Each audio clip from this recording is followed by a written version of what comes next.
उत्तर प्रदेश के मुख्यमंत्री योगी आदित्यनाथ ने लखनऊ में भूजल सप्ताह के समापन समारोह में हिस्सा लिया। इस दौरान उन्होंने कहा कि भूजल की एक एक बूंद को संरक्षित करना होगा, सभी को जल की कीमत समझनी होगी। मेरा आह्वान होगा पूरे प्रदेश वासियों से कि जो आंदोलन, जो अभियान वर्तमान में एक एक बूंद जल की, जो हमारे पास पहले से भूगर्भीय जल है, इस भूगर्भीय जल को संरक्षित करने के लिए, सुरक्षित करने के लिए और इसकी उतनी ही मात्रा हम उपयोग करें जितना आवश्यक है। अक्सर होता क्या है, आप घर में जाते होंगे, कहीं जाते होंगे, पाइप पेयजल से कोई पानी आता है, हम उपयोग करते हैं और पानी भी पीते हैं, एक गिलास पानी लिया लेकिन नल खुला छोड़ देते हैं। दातून कर रहे हैं, आपको आवश्यकता नहीं लेकिन आप उसको खुला छोड़ देते हैं। उसकी कोई कीमत नहीं समझते।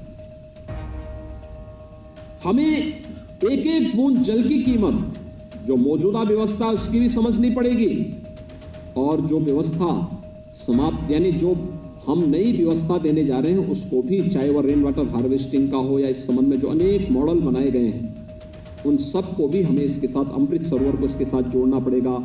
पुराने सरोवर और तालाबों को, कुओं को फिर से पुनर्जीवित करना पड़ेगा और जैसे भी हो सकता है एक एक बूंद जल की अगर हम सुरक्षित करते हुए उसे संरक्षित कर सकेंगे तो भूगर्भीय जल की का जो संकट आएगा, उस संकट से हम बच पाएंगे। और उत्तर प्रदेश, क्या आप अपनी कृषि भूमि से रोजाना कमाई करना चाहते हैं? तो विजेताओं से सीखें, देर न करें, फ्रीडम ऐप को अभी डाउनलोड करें।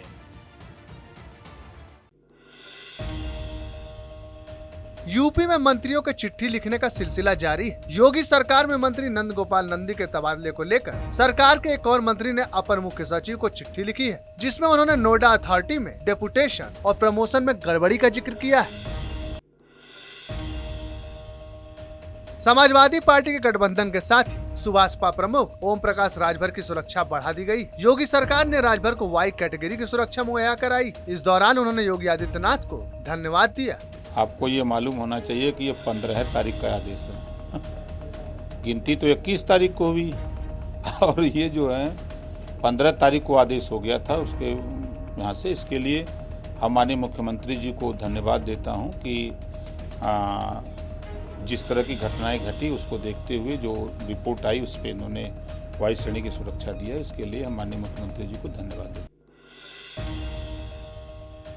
सीबीएसई बोर्ड ने 12वीं का रिजल्ट जारी कर दिया है, जिसमें बुलंदशहर की तान्या सिंह ने टॉप किया है। तान्या ने परीक्षाओं में अभूतपूर्व प्रदर्शन करते हुए 500 में से 500 अंक हासिल किया है। तान्या आगे चलकर आईएएस ऑफिसर बनना चाहती है।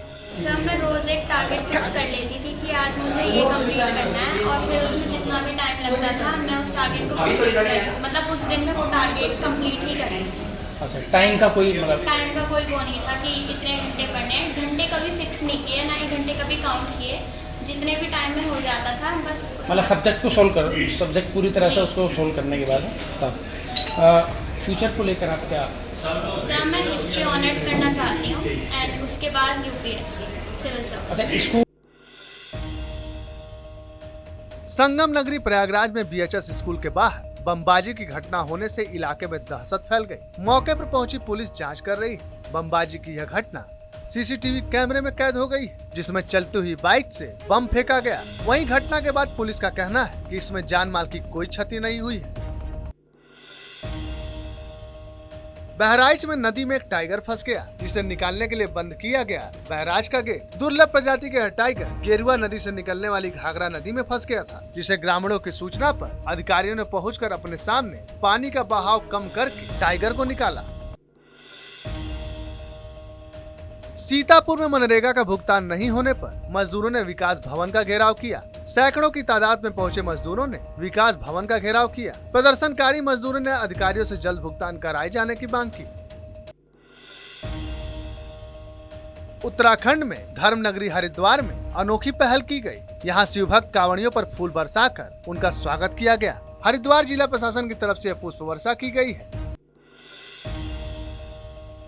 उत्तराखंड के मुख्यमंत्री पुष्कर सिंह धामी दिल्ली पहुंचे। इस दौरान द्रौपदी मुर्मू के राष्ट्रपति बनने पर उन्होंने कहा कि द्रौपदी मुर्मू के राष्ट्रपति बनने से भारत के संविधान और लोकतंत्र के प्रति आस्था और मजबूत होगी और एक बड़ा वर्ग जो हमेशा वंचित रहा है उस पूरे वर्ग का वो प्रतिनिधित्व करती है और उस पूरे वर्ग में खुशी की लहर है। द्रौपदी मुर्मू जी का राष्ट्रपति बनना निश्चित रूप से भारत के संविधान के प्रति, भारत के लोकतंत्र के प्रति लोगों की आस्था और मजबूत हुई है। एक बड़ा वर्ग जो हमेशा वंचित रहा है, पिछड़ा रहा है, समाज के अंतिम छोर में रहा है, उस पूरे वर्ग का वो प्रतिनिधित्व करती हैं और उस पूरे वर्ग में खुशी की लहर है।